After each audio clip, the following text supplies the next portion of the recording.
محمد سيد الكونين والثقلين والفريقين من عرب ومن عجم هو الحبيب الذي ترجى شفاعته. السلام علیکم ورحمۃ اللہ وبرکاتہ. الحمد للہ رب العالمین والصلاة والسلام علی رسولہ الکریم وعلی آلہ وصحبہ اجمعین ومن تبعہ بإحسان الی یوم الدین، اما بعد. محترم بھائیوں اور بہنوں، حدیث کی یہ مشہور کتاب بلوغ المرام، اس کا ترتیب کے ساتھ ہم مطالعہ کر رہے ہیں. اس میں یومیہ زندگی میں پیش آنے والی بہت ساری باتوں کو احادیث کی روشنی میں حل کرنے کی کوشش کی گئی ہے. مسلمان کا ایک طریقہ بھی یہی ہونا چاہیے کہ زندگی میں پیش آنے والے مسائل کو قرآن و سنت کی تعلیمات کی روشنی میں حل کیا جائے. اگر اس کتاب کا ہم گہرائی سے مطالعہ کریں تو یہ کتاب بہت ساری کتابوں سے ہمیں مستغنی بنا دے گی. اس لیے اس کو سمجھنا بھی ضروری ہے تاکہ حدیث رسول صلی اللہ علیہ وسلم کی روشنی میں ہم روزمرہ کی زندگی کے مسائل حل کر سکیں. ہم نے اس سے پہلے کتاب الصلاۃ، اذان اور نماز کے جو شروط وغیرہ ہیں اس پر بہت تفصیلی بات کی. اب اس کے کچھ آداب وغیرہ اور اسی سے متعلق کچھ اور مزید چیزوں کا انشاءاللہ تعالی آئندہ ذکر کیا جائے گا. لیکن اس ذکر کرنے سے پہلے پچھلا جو لیکچر ہوا تھا اس میں لباس کا بھی مسئلہ ہے کہ اگر خواتین کوئی بھی لباس پہنے تو نماز پڑھ سکتی ہیں یا نماز کے لیے الگ چادر سلانے کی ضرورت پڑے گی. کیا خیال ہے آپ؟ کوئی بھائی؟ کوئی بھی لباس میں پڑھ سکتی ہے، شرط صرف یہ ہے کہ سر سے لے کر قدم تک سارا جسم ڈھکا ہونا چاہیے.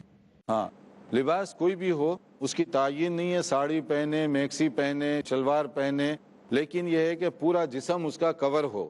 اگر پورا جسم اس کا ڈھکا ہوا ہے سر کے بال سے لے کر پاؤں تک تو وہ اس میں نماز پڑھ سکتی ہے الحمدللہ. اور اگر مردوں کے لیے آپ نے نہیں بتایا کہ بہت سارے لوگ جیسے بنیان پر ہی نماز پڑھ لیتے ہیں تو اس میں کیا خیال ہے؟ یہ مناسب طریقہ نہیں ہے. اگر ہمارے پاس بہت سارے کپڑے ہیں تو اگر ہم کپڑے پہن کر اگر ہم اللہ رب العزت کے حضور حاضر ہو رہے ہیں تو اس بات کا ہم خیال رکھیں گے ہمارے پاس جو بھی مطلب سارا جسم ڈھکا ہونا چاہیے. ہمارے پاس بہت سارے کپڑے ہیں، اس کے باوجود بھی اگر ہم برہنہ اگر نماز پڑھ رہے ہیں تو یہ مناسب نہیں ہے. ہم جس نے مطلب اللہ رب العالمین کے حضور جب ہم جا رہے ہیں، جس طرح ہم بازار میں جانا پسند نہیں کرتے، تو جب ہم اللہ رب العالمین کے سامنے کھڑے ہو رہے ہیں تو اس بات کی کوشش کریں کہ ہم آرائش اور زیبائش کے ساتھ جو ہے اللہ کے حضور حاضر ہوں. ماشاءاللہ. تو اس کا مطلب یہ ہے کہ نماز میں جو ہے صرف فتویٰ نہیں، تقویٰ بھی دیکھا جائے گا، تقوی کے مطابق بھی عمل کیا جائے گا. اچھا، مان لیجئے کہیں آپ کوئی کنٹری سائڈ پر ہیں، پارک میں ہیں، جوتے پاؤں میں پہنے ہوئے ہیں یا لمبے بوٹ پہنے ہوئے ہیں، اور اگر کوئی نماز پڑھنا چاہے تو وہاں اس کے کیا آداب ہوں گے؟ کیا بوٹ میں، جوتوں میں نماز ہو سکے گی؟ جی ہاں، جوتے پہن کر نماز پڑھی جا سکتی ہے، لیکن اگر صرف جوتوں میں کوئی نجاست لگی ہو تو اسے صاف کر لینا چاہیے. اور اگر کوئی جوتے لے کے مسجد میں ویسے ہی نماز پڑھنے چلا جائے پہلی صف میں؟ یہ آداب کے خلاف ہے. ہاں، اس کو آداب کا بھی خیال رکھنا چاہیے کہ آپ خاص طور پہ جیسے ہم گھر میں جانا پسند نہیں کرتے، عام طور پہ جب گھروں میں داخل ہوتے ہیں تو پہلے ہم جوتے چپل اتار کے رکھ دیتے ہیں. تو گھر میں جوتے پہن کر اندر جانا ہم لوگ پسند نہیں کرتے، تو اللہ کے گھر میں اس کا اور بھی زیادہ خیال رکھنا چاہیے. اس کو اتار کے رکھ دیں. جوتے پہننے کی اجازت نماز کی حالت میں ضرورتاً ہے، جہاں اس کی ضرورت ہے وہاں پر. اب آج کل مساجد میں تو ماشاءاللہ ایک سے ایک قالین، ایک سے ایک کارپیٹ اور ایک سے ایک قیمتی قسم کے جائے نماز وغیرہ، سجادے، یہ سب چیزیں رکھی ہوئی ہیں. تو ایسی صورت میں جوتوں کے ساتھ جا کر آپ لوگوں کو جو ہے لڑائی جھگڑے کے لیے تیار کر رہے ہیں، تو اس چیز سے اوائڈ کرنا چاہیے، اس سے پرہیز کریں. اب آگے دیکھیے، نماز کے کچھ آداب ہیں. نماز میں بات چیت کا حکم کیا ہے؟ ایک دوسرے سے بات چیت نماز میں نہیں کی جا سکتی. اس کی دلیل کیا ہے؟ نماز میں گفتگو کرنے سے منع کیا گیا. قال رسول اللہ صلی اللہ علیہ وسلم ان هذه الصلاة لا يصلح فيها شيء من كلام الناس انما هو التسبيح والتکبیر وقراءة القرآن. یہ صحیح مسلم کی حدیث ہے. نبی صلی اللہ علیہ وسلم نے ارشاد فرمایا کہ یہ جو نماز ہے بات چیت اس میں مت کرو. یہ جو ہے اللہ کا ذکر ہے، تسبیح ہے، ذکر ہے، سبحان اللہ، الحمدللہ وغیرہ، اللہ اکبر وغیرہ وغیرہ، اور اسی طرح سے قرآن مجید کی تلاوت وغیرہ اس میں کی جاتی ہے. پہلے یہ تھا ابتدائی زمانے میں، آہستہ آہستہ مسائل آتے گئے. شروع میں ایسے ہوتا تھا کہ کوئی نماز میں ٹھہرا ہوا ہے، دوسرا کوئی آ رہا تو اس سے پوچھ رہا کون سی رکعت چل رہی ہے، تو بتا دوسری چل رہی ہے، پھر وہ اللہ اکبر کہتا. تو اتنی اجازت وہ لوگ کر لیتے تھے، بعد میں منع کر دیا گیا کہ اب نماز میں یہ اس طرح کی بات چیت بھی نہیں ہے، کون سی رکعت ہے، کیا ہے، اس کا کیا تعلق ہے، تم نماز میں نیت کر کے ٹھہر جاؤ اور جب سلام پھیر دے تو خود پتہ چل جائے گا کون سی نماز کی کون سی رکعت ہوئی، جتنی رکعتیں چھوٹ گئیں اس کو بعد میں کمپلیٹ کر لینا۔ یہ پہلے پوچھ رہے ہیں اور وہ بعد میں بتا رہا ہے تو یہ نماز کے آداب کے خلاف ہے، اس سے بھی منع کر دیا گیا۔ تو اب اس میں صرف قرآن کریم کی تلاوت، ذکر، اللہ تعالیٰ کی تسبیح وغیرہ جو چیزیں یعنی جن چیزوں کا حکم دیا گیا ہے بس وہی وہ نماز کے اندر کر سکتا ہے۔ اب دیکھیے کہ نماز میں اگر کوئی آدمی ٹھہرا ہوا ہے اور تلاوت ہو رہی ہے، اتفاق سے وہ بھول گیا، مسٹیک ہو گئی امام صاحب سے، تو کیا کیا جائے گا؟ حدیث اس کا جواب دے رہی ہے کہ نماز میں کریکشن کا طریقہ کیا ہے، لقمہ دینے کا، اصلاح کرنے کا طریقہ کیا ہے، بتایا گیا۔ قال رسول اللہ صلی اللہ علیہ وسلم التسبیح للرجال والتصفیق للنساء، کہ مرد اور عورتیں دونوں جماعت میں شامل ہیں۔ مرد کیا کریں گے؟ اگر امام کو کریکشن کرنا چاہیں، اصلاح کرنا چاہیں، لقمہ دینا چاہیں تو سبحان اللہ کہیں، یعنی مطلب ہے کہ امام کو سمجھ میں آ جانا چاہیے کہ آپ تو ایک سجدہ کر کے اٹھنا چاہ رہے ہیں یا دوسری رکعت ہے، تشہد میں بیٹھنے کے بجائے سیدھے آپ ٹھہر رہے ہیں تو آپ سبحان اللہ کہہ دیں تو اس کو سمجھ میں آ جائے گا۔ عورتیں بھی اگر وہاں پر ہوں تو وہ کیا کریں گی؟ کیونکہ عورت کی آواز جو ہے وہ بھی پردہ ہے، تو اس کے اندر کیا کرنا چاہیے اس کو؟ صرف ایک چھوٹی سی آواز، تالی جو ہے نا، تصفیق، ایک ہلکی آواز کی تالی جس سے امام کو صرف اتنا اندازہ ہو کوئی آواز کر رہا ہے، اس کا مطلب میں نے کوئی غلطی کی ہے، کوئی کریکشن کرنا چاہتا ہے، تو اس کو تھوڑا سا اشارہ مل جائے گا اور وہ اس سے سمجھ بیٹھے گا کہ کیا وہ کر رہا تھا اور کیا کرنا چاہیے اس کو۔ یہ ادب بتایا گیا۔ اس میں ایک پوائنٹ یہ بھی نکلتا ہے کہ اگر جماعت کے ساتھ خواتین نماز پڑھنا چاہیں تو پڑھ سکتی ہیں۔ دوسرا نقطہ یہ بھی نکلتا ہے کہ مسجد میں آ کر عورتیں نماز پڑھنا چاہیں تو پڑھ سکتی ہیں، وہی اسی وقت تو یہ اشارہ ہوگا، اسی وقت تو یہ بات ہوگی۔ گھر میں بھی اگر بڑی جماعت ہو تو ہو سکتا ہے، ورنہ عام حالات میں یہ مسجد کے اندر، اسی سے کہا گیا لا تمنعوا اماء اللہ مساجد اللہ، صحیح بخاری کی حدیث ہے کہ اللہ کی بندیوں کو مساجد سے منع مت کرو، روکو مت ان کو۔ نماز اس کی گھر میں زیادہ افضل ہے، فرض نہیں ہے مسجد میں آنا، مگر آنا چاہے تو اجازت ہونی چاہیے، فیسلٹیز ہونے چاہیے، سہولت ہونی چاہیے تاکہ وہ نماز پڑھے۔ تو یہ حکمت بتائی گئی ہے، جیسے اس کے اندر بھی یہ مسئلہ بتایا گیا، اور نبی کریم صلی اللہ علیہ وسلم کی مسجد میں خواتین آیا کرتی تھیں، اسی طرح سے خلفائے راشدین کے دور میں خواتین آیا کرتی تھیں، یعنی ان کے لیے گنجائش ہونی چاہیے۔ اب دیکھیے حدیث پر عمل کرنے کی حکمت اور مصلحت کیا ہے۔ بعض بڑے بڑے شہر ہیں، جیسے آپ انڈیا میں دیکھیں یا یورپ میں چلے جائیں یا بڑے شہروں میں کہیں بھی چلے جائیں آپ، وہاں پر بڑے شہروں میں کوئی ٹھہرنے کی جگہ بھی نہیں دیتا آپ کو۔ اب مثلا شوہر اور بیوی دونوں باہر جا رہے تھے کام سے، شاپنگ سے، نماز کا وقت ہو گیا، میاں کہتے ہیں کہ آپ ٹھہریے میں جا کر نماز پڑھ کے آتا ہوں، تو بیگم مسلمان نہیں ہے، بیگم پر نماز فرض نہیں ہے، اب وہ کہاں پڑھے گی بیچاری۔ ممبئی میں اگر فٹ پاتھ پر بھی کوئی ٹھہر کے نماز پڑھنا چاہے تو لوگ اجازت نہیں دیں گے اس کو۔ اگر لندن میں جا کے کوئی سڑک پہ ٹھہر کے نماز پڑھنا چاہے تو پولیس آ جائے گی، پتہ نہیں کیا کر رہی ہے، کیوں ٹھہری ہوئی ہے، کیا پرابلم ہے اس کا، تو کیا کرے وہ؟ نماز چھوڑ دے وہ۔ یا بعض اوقات موسم ایسا ہے کہ نیچے برف پڑی ہوئی ہے، پانی ہے، بارش ہے، تو کیا کرے گی وہ؟ نماز چھوڑ دے گی۔ شریعت کی یہاں پر حکمت سمجھ میں آتی ہے کہ اگر مسجد میں ان کے لیے گنجائش ہو ایسی جگہوں پر تو وہ بھی جائے گی اپنے شوہر کی طرح، اپنا جو عورتوں کا سیکشن ہے اس میں جا کے وہ بھی نماز پڑھ لے گی، نماز اس کی نہیں قضا ہوگی۔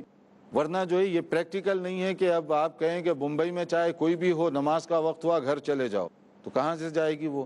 یہاں جو ہے مغرب کی نماز کو نکلے وہ، اپنے گھر تک پہنچتے پہنچتے ہو سکتا ہے عشاء کی نماز بھی ہو جائے، یعنی مطلب بعض وقت اتنی دیر لگ سکتی ہے، اتنا لمبا ہے، ٹریفک کا مسئلہ اور متعدد مسائل ہوتے ہیں۔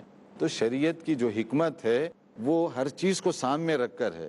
اس میں اگر کہیں بڑے شہروں میں اس کے انتظام خاص طور پر ہوں تو اس کا ہر عورت کو، اسٹوڈنٹس کو، فیمیل اسٹوڈنٹس کو اس کا بہت زیادہ فائدہ ہوگا۔ نہ ہو تو بیچاریوں کی نماز چھوٹ جائے گی، جیسے کہ عام طور پہ ہوتا ہے۔ تو یہ احادیث کا یہ ہے کہ اس میں حسب ضرورت جیسے بتایا گیا کہ وہ چیزوں کو سامنے رکھنا چاہیے۔ افضل طریقہ کیا ہے، جائز طریقہ کیا ہے، ان سب کو سامنے رکھیے۔ اب دیکھیے نماز پڑھنے میں خشوع کیسے ہوتا ہے، یعنی سنسیئرٹی۔ نماز جو ہے خانہ پوری کے لیے نہیں پڑھی جائے گی، نماز پڑھی جائے گی اللہ کی عبادت کے طور پر۔ تو نبی صلی اللہ علیہ وسلم کیسے پڑھا کرتے تھے؟ اب ایک حدیث اس میں بیان کی جا رہی ہے، جیسے کہا گیا عن مطرف بن عبداللہ بن شخیر نبیہ قال، یہ بیان فرماتے ہیں کہ رأیت رسول اللہ صلی اللہ علیہ وسلم یصلی وفی صدرہ عزیز کا عزیز المرجلی، کہ نبی کریم صلی اللہ علیہ وسلم کو میں نے نماز پڑھتے ہوئے دیکھا ہے، آپ کے سینے سے ایسے آواز آ رہی تھی جیسے ہانڈیا کو کھولا دیا جائے تو اس کو گرم پانی کی جو آواز آتی ہے، من البکا، رونے کی وجہ سے۔ یعنی کیا مطلب، آپ سالن وغیرہ پکائیں یا اس کے اندر دودھ ہو یا پانی ہو تو ابلتے وقت ایک آواز آتی ہے، بوائل ہو تو آواز آتی ہے۔ نبی کریم صلی اللہ علیہ وسلم کی سینے سے اس طرح کی آواز آتی تھی جب قرآن مجید کی کوئی آیات سے گزرتے، یعنی اثر ہوتا تھا، عذاب کی آیت سے گزرتے، پناہ مانگتے اپنے لیے، اپنی امت کے لیے، نعمت اور اچھی اس سے گزرتے اپنے لیے اور اپنی امت کے لیے طلب فرمایا کرتے تھے۔ ایک انداز ہوتا خشوع اور خضوع کا۔ یہ کیفیت اس وقت ہوتی ہے جب آدمی تلاوت سمجھ کر کرے اور وہ خشوع کے ساتھ ٹھہرے، ورنہ صرف جو ہے خانہ پوری کے لیے کرے گا تو وہ لطف نہیں آئے گا۔ دیکھتے رہیے پروگرام، ایک مختصر وقفے کے بعد انشاءاللہ دوبارہ حاضر ہوں گے۔ محمد سید ul Konain والثقلین۔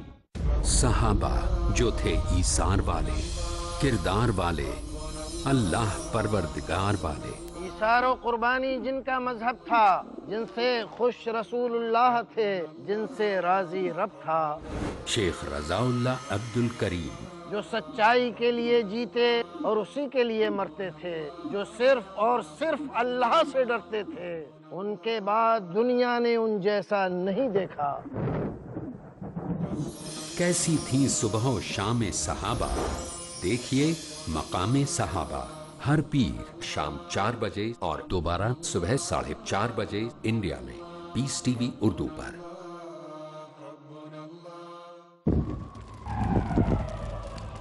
Dialogue, discussion, debate, rebuttal, conclusion. Eliminate misconceptions about religion. Get enlightened. Witness Dr. Zakir Naik in a battle of words in Crossfire، ہر اتوار رات 8:30 بجے اور دوبارہ صبح 8:30 بجے انڈیا میں پیس ٹی وی اردو پر۔ زندگی آزمائشیں لے گی، مشعل راہ ساتھ لے کے چلو۔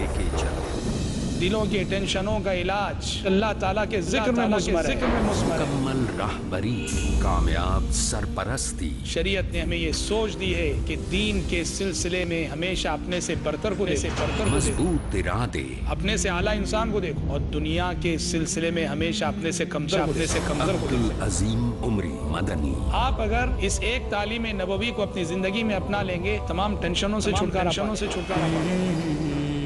مومنین کے پاس ہیں اللہ کی خوشنودی حاصل کرنے کے مواقع بے پناہ، کیونکہ نگرانی کر رہی ہے ہر جگہ مشعل راہ۔